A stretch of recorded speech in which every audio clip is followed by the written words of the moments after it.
but the 6 people that we did enroll did this. Okay, so I'll just speak about that.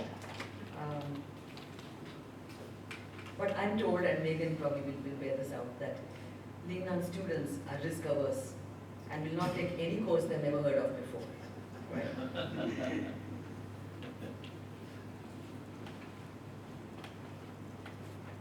So I think that, of course, I like experimented with 2 courses. One was a master's level course, which produced this, and we produced a website called Public Hong Kong.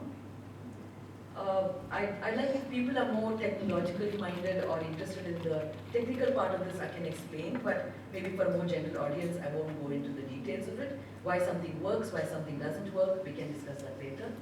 But I just want to say that I really experimented. I brought all my Indian Wikipedia knowledge, I brought everything I learned from CSCS into creating a process or a focus on process by which we produce something like a database like Public Hong Kong.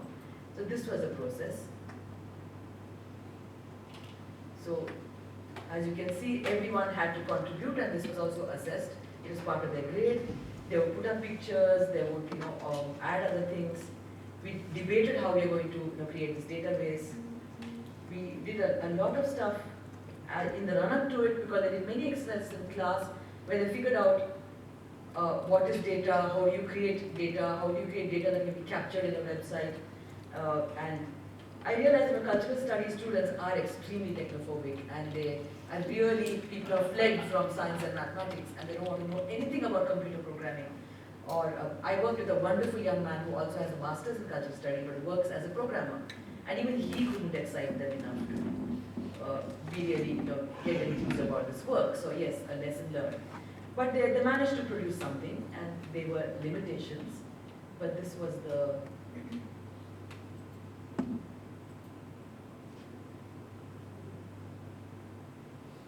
So it was a small class, but it was driven by the presence of our postgrad students, who all took part very enthusiastically. It was not for credit for them.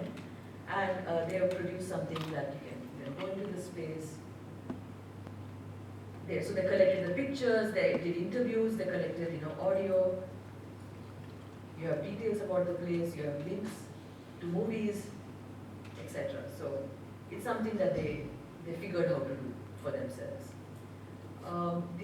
The next one that we took up in the current course, for which you saw the advertisement that did not work, that this is something that we decided we'll do.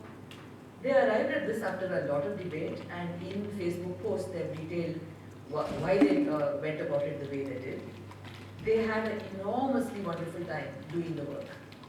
I made them read a ton of stuff which I am not sure they really were able to grasp very quickly, and I'm happy to share this. I made them read stuff about the historical method and the digital turn. So what is oral history, what is history after the digital turn, what is history otherwise, then in ethnographic method. We discussed all these extensively in class. We looked at database versus narrative. Then I made them do a bunch of exercises on concept mapping and clustering. How do you think of a concept? What is a concept? They did storytelling and gaming. They did, looked at some other examples. We discussed the whole debate around Snowden and Laura Poitras' new exhibition in New York, which was quite amazing in terms of what it tried to do. And they presented tutorial, in tutorial sessions, they presented their own understanding of some of these rather difficult essays. These are undergrad students who are 20 years old. And I think they did a pretty remarkable job. They sort of grasped this without too much help from us, because I think that when these so-called underprivileged undergrads pay attention, they're really, really smart. It's just that 80% of the time they're unable to pay attention or don't want to pay attention. So that's something I've never taught so many undergraduates in my life, as I did in one semester at Lingnan. So it was a big learning experience for me, that this is what can be done, what works, what doesn't work. And this obviously works remarkably well. So here is people, not everyone has sent in their stuff, so there's still 2 or 3 on the second. So they created this map of the places that they were looking at, the different kinds of work.